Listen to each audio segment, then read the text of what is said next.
In 1871, a German explorer named Karl Mach was traveling through southern Africa when he heard stories of a great stone city hidden in the bush. What he found would spark one of the most stubborn myths in archaeological history. Massive stone walls, a conical tower 9 meters tall, intricate passageways and platforms, all built without mortar. Perfectly fitted granite blocks, held in place by nothing but precision. Mach was certain of one thing. The ancestors of the local Shona people could not have built this. He claimed it was the work of Phoenicians, or the biblical queen of Sheba, or King Solomon's mines.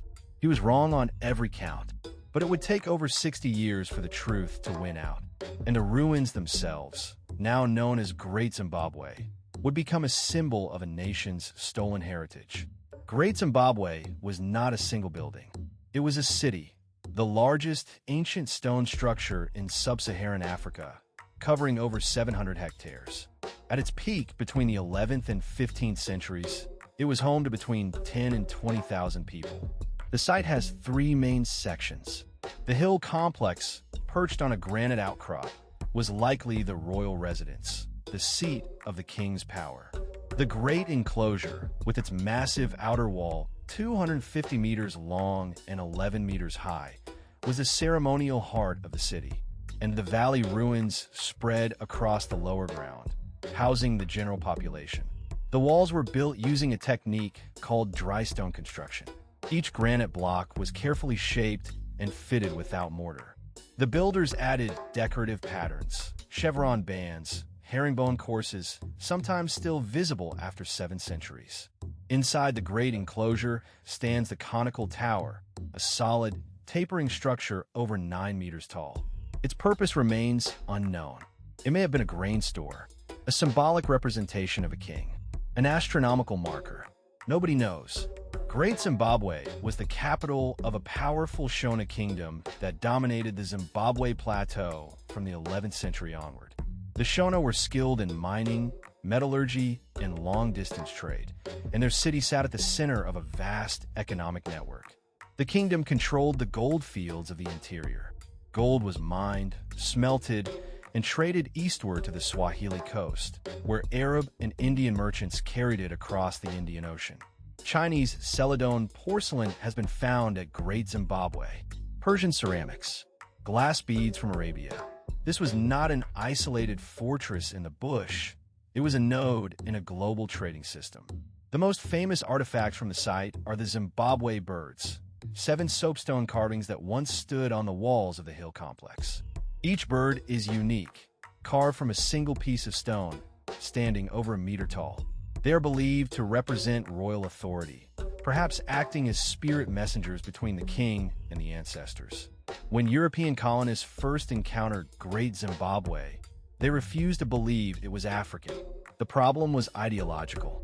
Colonial ideology required Africa to be primitive, a continent without history, without civilization, waiting for Europeans to bring enlightenment. A stone city of this scale and sophistication did not fit the narrative. For decades, the Rhodesian government actively suppressed archaeological evidence that the Shona built Great Zimbabwe. They promoted wild theories instead. Phoenician traders, the Queen of Sheba, King Solomon, any explanation that erased African achievement. It was not until the 1930s that archaeologists conclusively proved the truth. Carbon dating of the site's wooden beams confirmed that Great Zimbabwe was built and occupied by the Shona people between the 11th and 15th centuries before European contact. The country that gained independence in 1980 chose its name deliberately, Zimbabwe, named after this very site, as a reclaiming of history. But questions remain. Why was Great Zimbabwe abandoned? The leading theory is resource depletion. A population of up to 20,000 people needed enormous amounts of wood for construction and fuel. The surrounding forests were gradually cleared, and the land became less productive. Combined with shifts in the gold trade and political changes along the coast, the city's economy began to decline.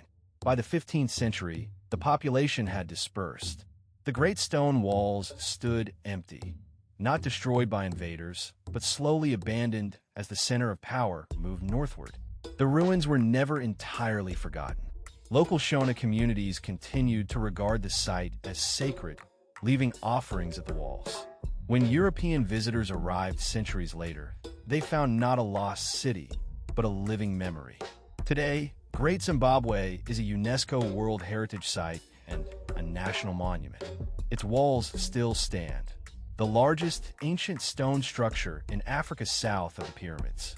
But the Conical Tower still keeps its secret. The purpose of the birds remains uncertain. And the story of how a Shona kingdom built this city without mortar, without written plans, without any of the tools we assumed were necessary. That story continues to challenge what we think we know about Africa's past. It was never lost. It was just ignored. And now it speaks for itself.